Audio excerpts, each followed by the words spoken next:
Hello and welcome to a Talmud Israeli production. Today we'll review the highlights of this week's course of Daf Yomi study, Masechet Bava Kamma, pages 38 through 44. Lamed Chet through Mem Daled. 38. The Gemara talks about the status of the Kutim, the Samaritans, the Kuthians, and whether or not they are legitimately recognized as Jews or they are not recognized as Jews. So the question, at least according to the Gemara, pertains to their original conversion to our religion, that they were outsiders who were brought to the land of Israel by the Assyrians after the destruction of the northern kingdom of Israel, and they adopted a religion similar to that of Judaism, but was it a kosher conversion? So according to one perspective, Kutim Gere Arayotem, the Kuthians are converts who were scared into Judaism by the threats of lions, and therefore their conversion was invalid and their status as Jews must be rejected. The other approach is Kutim Gerei Ametem, that the Kuthians are sincere and honest converts, and therefore their status as Jews is to be respected and recognized. Over time, the conclusion of this discussion became more and more negative, so that in the end the Kuthians were regarded not as part of Am Yisrael. 39, Lamed Tet. Shor HaItztadion, the stadium ox, involved in fighting with the gladiators for entertainment purposes in the Colosseum. Eino Chayav Mita. If that ox were to kill a human being, by way of goring, the ox is not executed, despite the fact that in general, when an ox kills a human being, the ox is executed. Chayav Mita, in this case, no, because the Torah says, Shene'emar ki yigach, when it shall happen that the ox gores, of its own volition.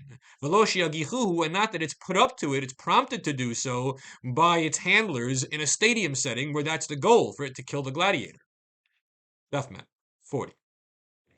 The Torah tells us that there's a kofar payment, a ransom payment, made by the owner of an ox, a muad ox, that kills another human being.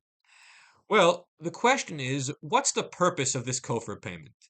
According to one perspective, kufra mamonahu, the kofar payment is compensation, it's a tort, like any other nizikin monies, where someone gets injured and they get compensated for their injury. So in this case, the estate of the deceased person who got killed and mangled by the other person's ox, they get compensated for the damage done to their family with the loss of this person.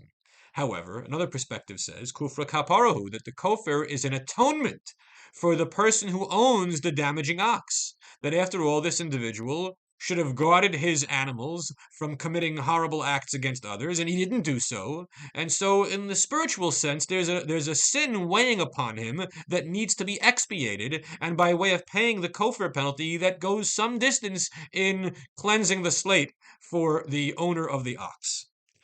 Mem Aleph 41. From the fact that the Torah says regarding an ox that killed a human being that it gets executed by stoning, sakol yisakel, don't I know that the end result is that this ox is going to become a nevela, carcass, not a kosher slaughtered animal? After all, it dies by way of skila, not by shchita. Unevela asur ba'achila, and you're not allowed to eat a nevela. So why does the Torah then have to tell me you can't eat the flesh of that animal? Of course you can't eat the flesh of that animal. It was killed by stoning, not by shchita. So the Gemara explains, Magid lecha katuv, the Torah is teaching us, Shim shechato lachar gemar dino, asur ba'achila, that even if somehow you were to preempt the court's execution of the animal, and after the judgment was rendered, but before the judgment was carried out, you went ahead and did a shchita, a proper shchita on this animal, you're still not allowed to eat it. I only know I can't eat it. How do I know that I can't even have any benefit from this animal? The Torah then concludes the verse that the owner of the ox is naki, is clean, cleaned out of all of his property, meaning you're wiped clean, you don't have any benefit whatsoever from this possession. It's gone. Membet 42. On this daf, one of the Amoraim offered multiple proofs to prove a point. And the Gemara was wondering, why is it that if there already was one proof, there needed to be a second proof? And the Gemara says, Mashalet sayad sheshole dagim minayam. You can compare it to a fisherman who's catching fish and taking fish, extracting fish from the sea. Mishkach Zutri Shakel. If he gets small fish, okay, he takes what he can get. He's happy with that, and he keeps it.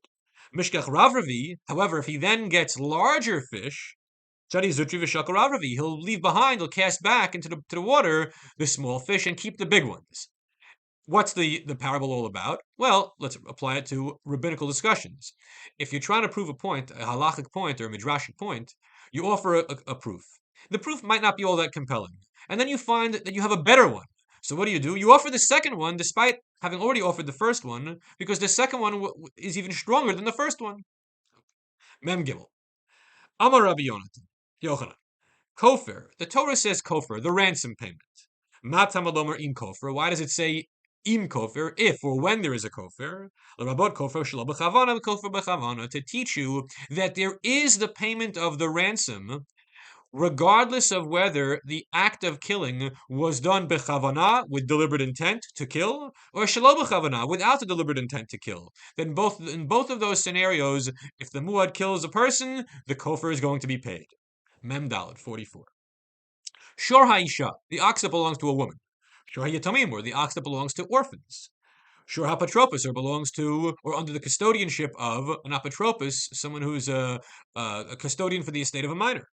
Shor hamidbar, or a wild ox that has no owner. Shor hektish, or an ox that belongs to the temple treasury. Shor ger hametz she'en lo yorshin, or the ox that belonged to a convert to Judaism who had no heirs and now he died. Harei eluchav mamita. The Tanna Kamma says all of these oxen are liable to the death penalty if they kill a person. However, Rabbi Yehuda says, no. Shor Midbar, the ox of the wilderness that belongs to nobody. Shor Hektish, the ox that belongs to the temple and not to a private citizen. Shor Germet, or the ox that belonged to a convert who died and had no heirs, and now the ox is ownerless and there's no one who can no one has grabbed hold of it yet. Petrim and Amita, they don't get killed if they kill a person. There's no execution of the ox. Why? Because they have no owners. The hektish, the temple owns it, not a person. The ger who owned it, he died. There's no more owner right now. And the Shor Midbar never had an owner. So in these cases, there's no execution because the execution really is falling back upon the human owner who should have behaved better. And since there's no human owner, Rabbi Yehuda says there's no execution of the ox. Everyone have a great week.